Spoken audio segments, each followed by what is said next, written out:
Okay, here with world-renowned trainer BJ Flores. BJ being in Lorenzo Hunt's corner. He's making a move up in weight. Nothing new to him. He's light heavyweight world champion, cruiserweight world champion. Now looking to be a 3-division world champion with this heavyweight fight that he has with Mick Terrell for the heavyweight world title.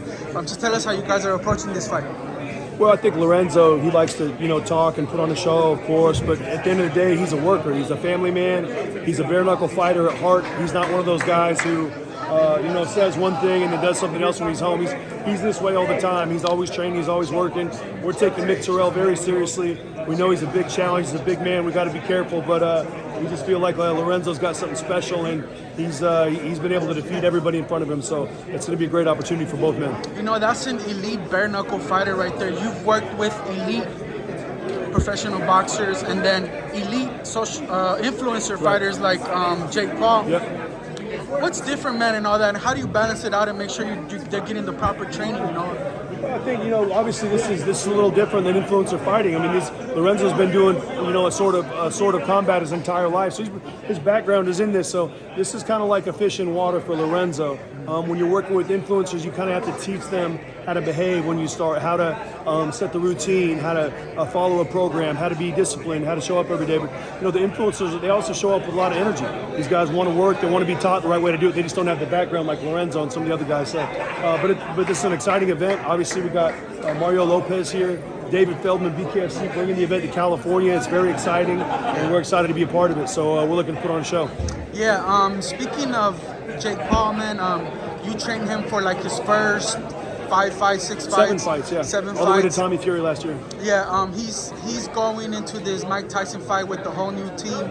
Just tell me about what you think is going to happen, man. People have mixed emotions about Mike Tyson getting back in there in the ring. Yeah, I mean, Jake's got a great team. The guys he's got with Third and Jay Leon and Larry, they're doing a great job. But Mike's Mike. Mike's a dangerous guy. So if Mike comes, for a couple rounds in the beginning like he used to come, it's going to be interesting. So obviously I want Jake to win. I love Mike. Mike's the OG. He's a legend.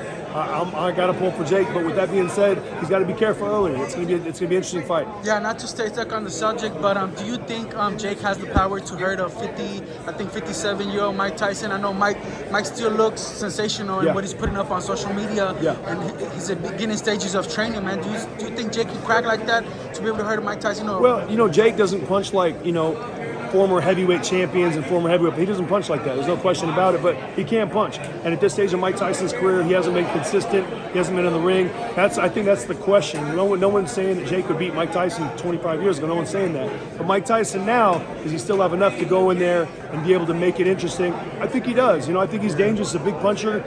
Everyone's saying he's old. I think they're overlooking the fact that he's very strong and powerful. This is a heavyweight fight.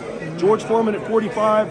Bernard Hopkins at 48, 49. There's guys that are able to go later in life and take care of themselves. And with Mike's recovery and things that he's been doing to preserve his life, I feel like he's one of those guys. He's still going to be dangerous early, so they got to watch out for that. Last thing I know, just your genuine thoughts on what a win from Jake Paul over Mike Tyson do for the sport. You having been a former elite world fighter yourself at the cruiserweight division, would that hurt you, man? I know you want to see Jake win, but how do you think that just affects boxing overall? I know I've asked a handful of fighters, and they've all felt it would be devastating for them to see Mike Tyson get beat or hurt, I mean, yeah, it would. I think obviously no one wants Mike to get hurt. No one wants Jake to get hurt. We want both guys to go home how they came into the ring, obviously.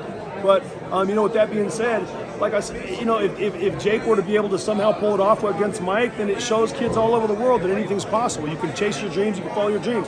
If Mike's able to beat Jake in the fight and turn the clock back and do what he does, it shows people, hey, look, I mean, once you're an OG like Mike, it never all the way goes away, especially at heavyweight. This isn't 115 pounds, 125 pounds, 130. These are heavyweights. Mm-hmm. So heavyweights, it's different. Their preservation's a lot longer, and the power and the stamina and the ring IQ are the main things. Yeah, back to Lorenzo. I told him if he wins, he'll be a 3-division world champion. Yeah. I asked him if he's going to keep an eye on the Rothwell Duffy fight. Yeah. He said, he actually wants Rothwell because he wants to keep showing people that the little guy can beat the big guy. Yeah. He just feels that he's going to always be the underdog, and that's why he always wants to fight the big guy. Yeah. Would you like to see him defend that world title against the winner of Duffy and Rothwell? Man, I love Ben, so I don't know. I can't really say.